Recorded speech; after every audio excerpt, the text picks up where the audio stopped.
The government is reporting well above average natural gas stockpiles for this time of year, and that has prices sliding this afternoon. The EIA says U.S. storage drew down by 266 billion cubic feet last week, more than the consensus estimate, but still short of an all-time record. Checking the NYMEX numbers right now, natural gas closed the day at $5.58 per thousand cubic feet, down 15 cents on the day. Also, oil sliding to $79.39 a barrel. And joining us now with a deeper analysis of what is moving the gas and oil markets right now is Michael Roberts. He is the lead energy analyst with energy management firm Prenova. Michael, thanks for being with us this afternoon.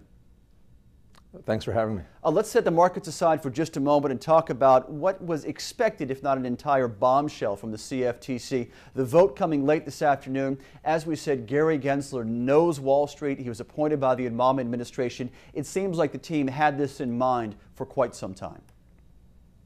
Yeah, I think it's a very positive move.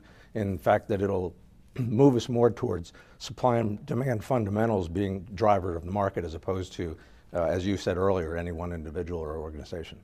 Can you point to any specific instances or the overall picture where you would see so-called excessive speculation in the markets over the last 12 to 18 months?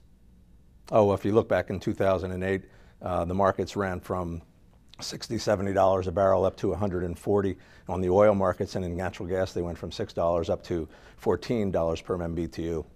That is a substantial increase, and there were no supply and demand fundamentals to drive that. So it was really, after the fact, determined to be sheer speculation. So in your mind, Michael, this is clearly needed regulation and perhaps long overdue. I believe you're right. Long overdue is an understatement. Okay. All right, let's move forward now with the markets and what we've seen so far today. And you said earlier you expected the latest EIA numbers to reveal an all-time high for natural gas stockpiles. Not quite there yet, however, probably not as much of a drawdown as may have been expected given our recent spate of winter weather across much of the U.S.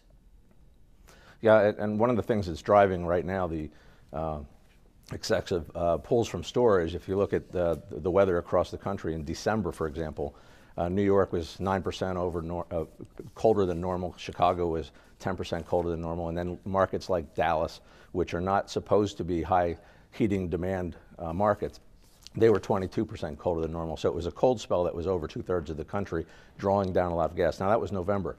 In the first week of January alone, you saw the numbers go up significantly. In Dallas, for example, it went from 22% to 48% colder than normal in just 1 week. The good news is that as you see the warm weather coming in, and I guess the good news is one twofold, we already have some of these excessive withdrawals from storage going to priced into the market at this point in time. And as we see warmer weather forecasts, we're already starting to see some of the price increase that we saw during the last month drop off, and that's a big reason for the numbers coming off today a little bit. Michael, weather aside, when we're looking at the stockpiles and the less than expected drawdown, another factor at work is the recession and perhaps the global recovery or effort to recover right now. The bottom line is demand for natural gas, especially from manufacturing sectors, is still weak right now, and you have said it will be some time before we see a full recovery in that demand.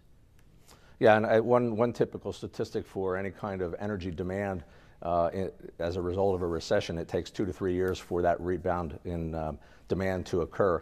And this one obviously being a much deeper recession than what we've seen in the past 20, 30 years. We're going to see probably, it may not be a longer recovery, but it'll be slower, steadier. We're going to see a lot more impact by the clean energy demands and therefore conservation efforts.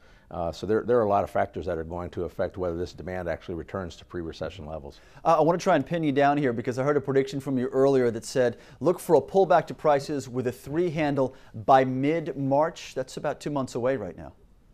That is, and there are, if you think about the winter period, there are only about 12 weeks left in the market, or 10 weeks left in the winter period, and each week is supposed to pull down about 5% on average from the storage levels. And there's a couple of factors at play here. Utilities have X amount of gas in the storage, underground storage that is reported today.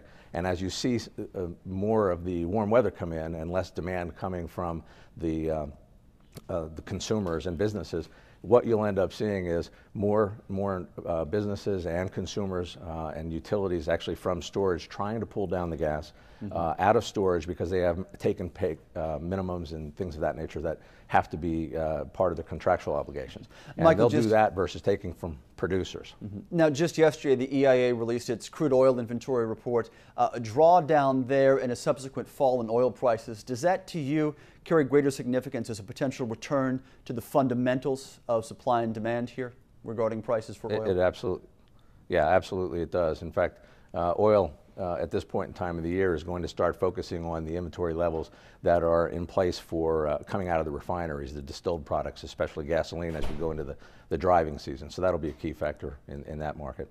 And what about the pending storm that could strike the Gulf either tomorrow or Saturday? I'm not looking for a meteorological prediction from you necessarily, but it's been such a quiet hurricane season in the Gulf. Does that make things easier or harder for these companies who may need to shut down production, or excuse me, shut in production if this storm is strong and does strike dead on? Well, I think that the companies that have infrastructure out in the Gulf of Mexico are well prepared for these kind of events. They see them coming well in advance. They have the technology in place to detect, and of course they're following that information on a regular basis. So they shut down early, they come back and set up early. Unless there's significant damage to the infrastructure of wells and the production equipment, you wouldn't see storms necessarily be a significant factor unless they come in as they did a year ago and you see it affect refineries. It shut down refineries for a long time. That actually was twofold. It also caused a demand reduction as well. And hopefully nothing that strong is arriving this weekend. Michael Roberts is lead energy analyst with the energy management firm Prenova, joining us live from Atlanta. Michael, good to have you with us. Thanks for your analysis today. Thank you very much.